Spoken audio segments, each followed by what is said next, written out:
In every generation, God writes messages in the heavens long before the world understands what they mean. The sky becomes a canvas, and time becomes the ink. When the sun darkens and the moon aligns, creation itself begins to speak. And sometimes, the message is not for the whole world, but for a single nation standing at a crossroads. In 2017, America witnessed something it had not seen in nearly a century. A total solar eclipse crossed the entire nation from one ocean to the other, touching no other country. It was as if the heavens drew a line across the land, a line that could not be ignored. People stepped outside, looked upward, and felt something ancient stirring in their hearts. Even those who did not believe in God sensed a weight in the moment, a pause in time, a whisper that something larger was happening. The path of that eclipse moved across cities named Salem, a word tied to peace, to Shalom, to the place where Melchizedek once ruled.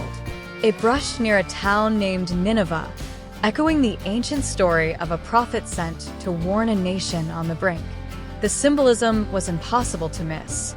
A line of darkness stretching across a divided country, touching names that carried biblical resonance, calling a nation to pay attention.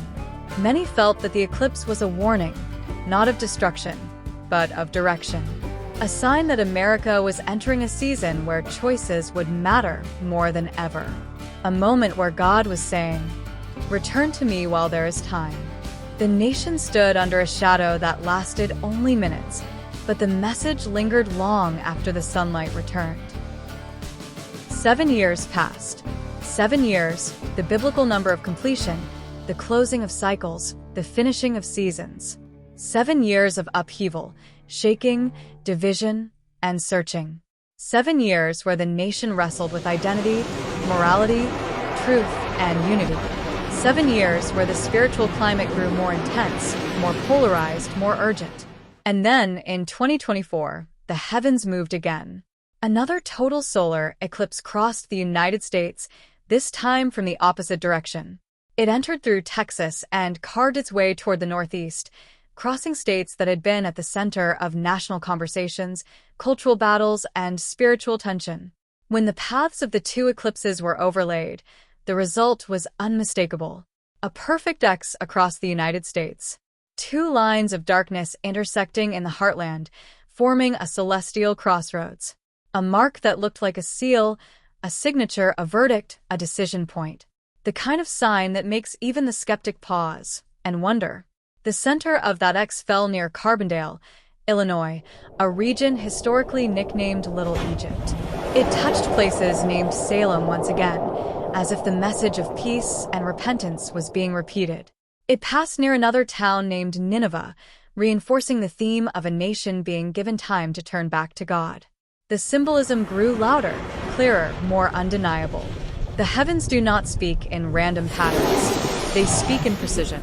They speak in timing. They speak in ways that align with Scripture, with prophecy, with the rhythms God established from the beginning. Genesis says the lights in the sky were created for signs and seasons, not merely for beauty. And when two eclipses cross a single nation in a perfect 7-year window, forming a giant X, the message is not subtle.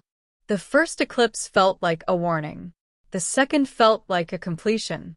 Together they formed a story, a narrative, a divine invitation. The X across America looked like a crossroads, a moment where a nation must choose its direction. It looked like a seal, as if God had marked the land with a sign that says, "The time of decision has come." It looked like a reminder that God still speaks, still calls, still reaches out to nations with mercy before judgment. The imagery of Nineveh matters deeply. Nineveh was a city given a warning, not because God wanted to destroy it, but because he wanted to spare it. Jonah's message was not doom, but mercy. It was a call to repentance that resulted in salvation. The presence of Nineveh along both eclipse paths suggests that America is being treated the same way. Not condemned, but invited. Not doomed, but warned. Not rejected, but pursued. The X also resembles the ancient Hebrew letter Tav, a mark used in Scripture to signify a a seal, or a covenant. In Ezekiel, the righteous were marked with a sign before judgment fell. In ancient times, the Tav was drawn as an X. The heavens have drawn that mark across America, not as a symbol of destruction, but as a symbol of divine attention. A sign that God has placed his eyes on the nation and is calling it to choose life. Solar eclipses in Scripture are almost always connected to national warnings, shifts in leadership, or moments of divine intervention. They do not predict specific events, but they announce seasons. They signal transitions. They mark turning points. They remind nations that God is still sovereign over history, still guiding the rise and fall of kingdoms, still calling people back to himself. The 7-year gap between the eclipses is not accidental. 7 is the number of completion, the number of Sabbath, the number of divine cycles. It is the rhythm of God's dealings with nations and individuals.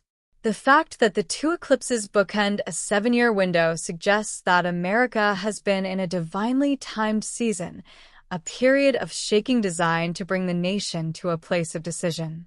The X across the land is not a symbol of fear. It is a symbol of mercy. It is a sign that God is giving America a chance to turn, to return, to awaken. It is a reminder that the heavens still declare the glory of God, and sometimes they declare his warnings as well. It is a call to humility, to repentance, to unity, to truth. It is a reminder that nations are accountable to God, and that God desires to heal rather than judge. People are hungry to understand this because something inside them knows the moment is significant. They feel the weight of the times. They sense the shaking in the world. They recognize that the spiritual atmosphere is charged, that history is shifting, that the nation is standing at a crossroads. They look at the sky and feel the echo of ancient stories, ancient warnings, ancient mercies. The story of the 2 eclipses is not about predicting events. It is about recognizing seasons. It is about seeing the handwriting in the heavens. It is about understanding that God speaks through creation just as clearly as he speaks through Scripture. It is about realizing that America has been given a sign that is both sobering and hopeful. The X across the nation is a reminder that God has not forgotten America. It is a reminder that he still calls nations to himself. It is a reminder that he still marks moments in time with cosmic signs. It is a reminder that he desires repentance, restoration, and revival. It is a reminder that the heavens are not silent, and neither is God. The story is still unfolding. The season is still open. The invitation is still extended. The message is clear. The crossroads is real. The sign has been drawn, and the God who placed the sun and moon in the sky is calling America to choose the path that leads to life. And as we step back from the story written in the heavens, we are reminded that God has never stopped speaking. He speaks through his word, he speaks through his spirit, and sometimes he speaks through the sky itself. The 2 great eclipses that crossed our nation were not accidents, not coincidences, not curiosities for scientists to analyze and forget. They were reminders that the Creator still calls out to his creation, still reaches toward nations, still invites hearts to return to him. The X across America is not a symbol of fear, but a symbol of mercy. It is a sign that God has marked this moment in time, that he has placed a crossroads before a nation he still loves. It is a reminder that even in seasons of shaking, his desire is redemption. Even in moments of warning, his purpose is restoration. Even when the sun grows dark for a brief moment, his light is still reaching for every soul willing to turn toward him. So, as the shadows of those eclipses fade into memory, let the message remain. Let it settle into the heart. Let it awaken the spirit. Let it stir a fresh hunger for truth, for repentance, for unity, for revival. Let it remind us that God is not distant, not silent, not absent. He is near. He is calling.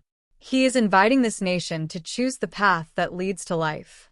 And may every person who hears this teaching feel the gentle pull of that invitation. May they sense the urgency of the hour, but also the kindness of the one who gives it. May they recognize that the God who marks the heavens is the same God who marks hearts with grace. And may they respond to him while the door of mercy is still open. Thank you for joining us today. Thank you for seeking truth. Thank you for listening with a heart that wants to understand the signs of the times. And as always, may the Lord bless you, keep you, and draw you ever closer to himself. This is Bible Truth, and we'll see you again in the next teaching.